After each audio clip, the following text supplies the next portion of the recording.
アメリカの不法移民問題に関しては結構ひどくなってます。ひどくなってますね。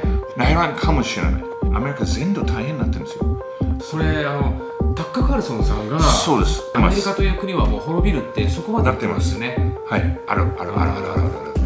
私6年前ぐらい書いたんだけど、今現実になってます。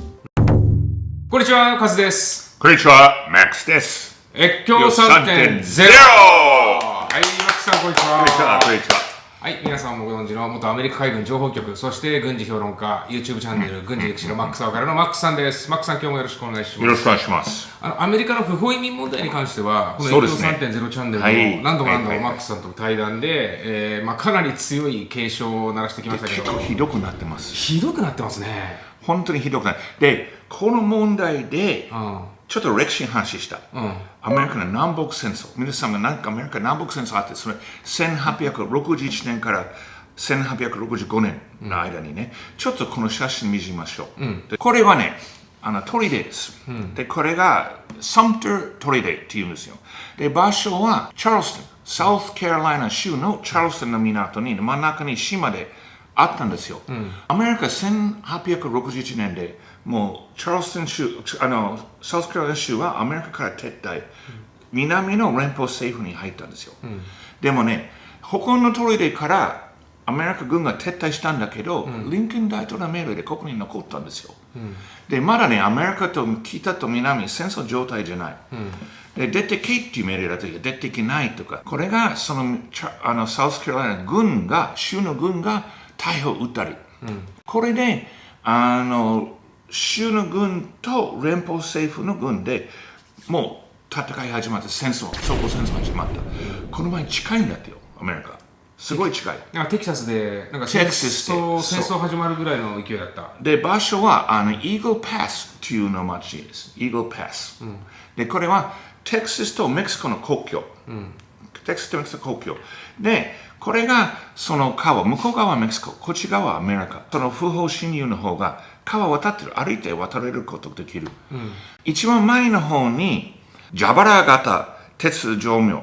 パリガニの柵ですね、それがテキサス州が出したんですよ、でも問題はアメリカの連邦政府の国境警備隊が切ってるんですよ。でかいのハサミで切ってて、その不法侵入が自由に入れるように。これ前もその動画ありましたよね。テキサス州は移民を止めたいから、こういうその有刺鉄線を張り巡らせてるんだけど、張り巡らせた後に連邦政府の国境警備隊が来てそれを全部切ってで、そのイーグルパスの街で結構公園があったんですよ。シェルビーパークって言うんですよ、シェルビーパーク。で、これ本当に川沿い。で、それで、その警備隊が自由に入れてる。テキサス州の州軍、その州兵が入ってて、もうね、武器持ってる、銃持ってるんですよ。銃持ってるで、出てけって言ってて、ほら、でもその警備隊も銃もある、本当に戦争可能性近い。それ銃持ってる者同士がお互い威嚇し合ってたらね、やばい、一触即発状態になってると思うんですよ。本当にわお、これで内乱始まるかもしれない。私自分のYouTube で言いましたよ、内乱かもしれない。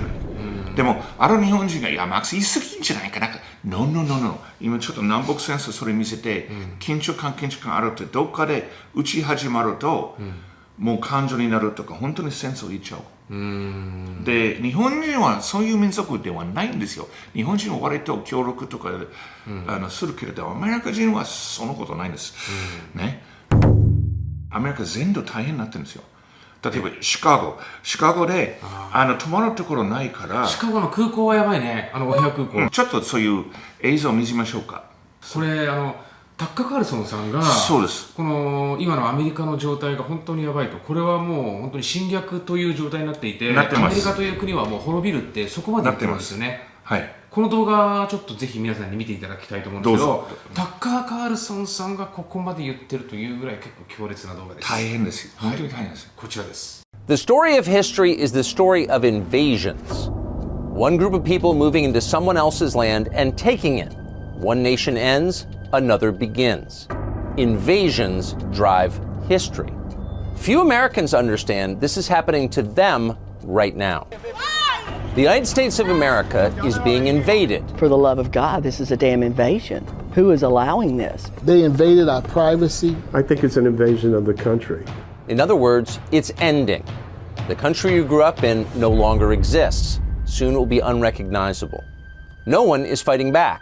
Few are even acknowledging it. And the people who lead us are letting it happen. Why are our leaders letting this happen? Well, to destroy the country and to change the demographics. Who lives here determines what the country's like. This country is changing faster than you may understand. Americans are being replaced. That's not a conspiracy theory, it's a fact. In August of 2023, illegal immigration outpaced American births, a brand new population. Last year alone, over 3 million people came here illegally just over our southern border. The media won't tell you it's happening, but if you look around, you can see it, and you can see it most clearly in our cities, which are collapsing. We elect people to protect us. That's what politicians are paid to do. But they've done the opposite. They've sold us out, and they've crushed what our ancestors built. Take a look at our cities. They're hellish, and immigration is the reason. The city of Chicago was in tough shape even before Joe Biden opened the border. Now, parts of it are basically uninhabitable. Even the socialist mayor of Chicago says the city is breaking under the strain. Without real significant investment from our federal government, it won't just be the city of Chicago that won't be able to maintain this mission. It's the entire country that is now at stake. Chicago's politicians may complain about illegal immigration in public, but in private, they're paying for it with your money. They're spending more on illegal aliens than on their own citizens. They're doing this secretly. They're hiding it from the public. Our team uncovered a shadow terminal, for example, inside Chicago O'Hare Airport. Hundreds of migrants were being hidden there secretly. Our team pulled up with cameras rolling, and at first we didn't see much. The city erected a black tarp to hide what was going on. The motive was simple. They didn't want us to see it. And a third-party security group paid for with your tax dollars told us that was prohibited. We weren't allowed to see. What are you doing? I want to look inside. For what? For what? They weren't local or federal law enforcement, so we ignored them. They had no authority. They were rent-a-cops. Inside, our team found more than 100 beds on the floor. The smell was overpowering, repulsive. It was filthy. But it's not just airport terminals that have been given over to people who've come here illegally from the poorest countries in the world, without permission, criminally, and yet being supported in every detail of their lives by taxpayers. No, even police stations in Chicago have been turned into refugee camps. This is new video never seen before of what's actually happening inside Chicago's police stations. Keep in mind, the people who work in those police stations are paid to protect you, but that's not what they're doing. They're running refugee camps for illegal aliens. As our cameramen approached the Chicago police precinct in the city's downtown to see what was happening inside, you see people come out, illegal aliens, shooting him the middle finger and yelling. They didn't hide their hostility. Many other illegals have been pushed into poorer, predominantly black neighborhoods on the south side. We went there. We spoke to someone who has lived on the south side of Chicago virtually his entire life. He's enraged by how the city has fallen apart under its sanctuary city policy. Andre Smith, CEO of Chicago Against Violence. I don't know the count, but I know that the readiness, the language of sanctuary city, state, and county should have had a plan, but it led to a massive destruction. I have seen almost the worst of the worst in Chicago, but seeing this migrant crisis was the most devastating thing that I ever seen. You live in America, the place you grew up, the place you'd like to see your children grow up, in much the way that you did. But that won't be possible because of the single greatest sellout in our history. Hundreds of years of America eliminated by an invasion that our leaders made possible. You should know that.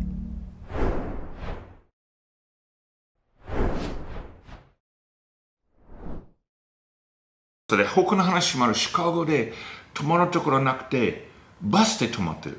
すごい寒いんですよ。でみんながテキサスから来るとメキシコの方がはっきりメキシコは熱帯んですよ。熱帯な国。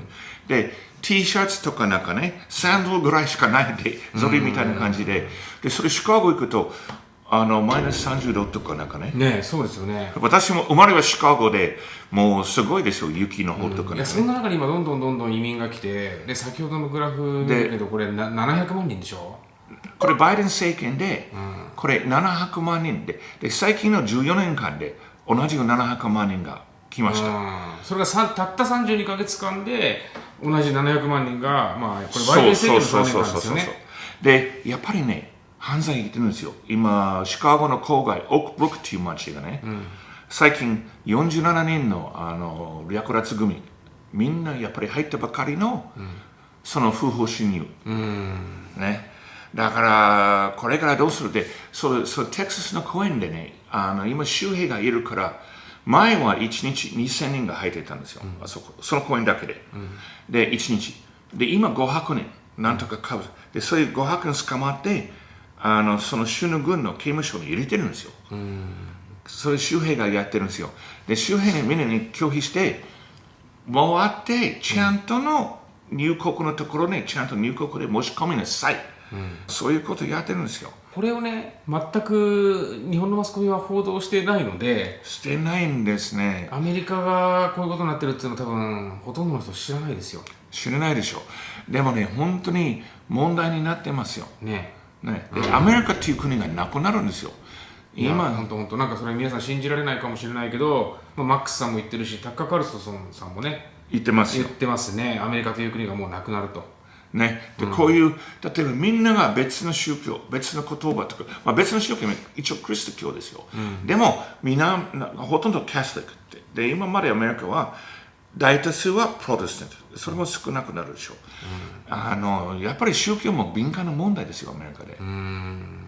ね、何年前にミット・ロムニーが大統領立候補したんだけど、モルモン宗教だからダメでした。まあ宗教に関しては結構アメリカは厳しいところあるもんね。ある。ね、ということでね、かなり状況が悪化しているような感じですけれども、この状況に関してマックスさんが一冊の本にまとめています。アメリカ人が教えたくないアメリカの歴史。これからアメリカの状況が、私6年前ぐらい書いたんだけど、今現実になっています。現実になってます。ぜひマックスさんのこちらの本、今アマゾンでベストセラーになってますんで、ぜひ皆さん概要欄のリンクの方からね、お買い求めいただいて読んでみてください。非常にセンセーショナルな内容です。でそして過去の再生リスト、アメリカ崩壊という方でも、マックスさんと僕のアメリカに関する対談いろいろと載ってますんで、そちらの方からぜひ過去の動画もご覧ください。はい。越境 3.0 チャンネルではこういった世界の情報をお届けしております。毎日夜8時に更新してます。世界の情報をもっと知りたいなと思った方はぜひチャンネル登録いただけると嬉しいです。本日も最後までご覧いただいてありがとうございました。ありがとうございました。せーの、 Here we go!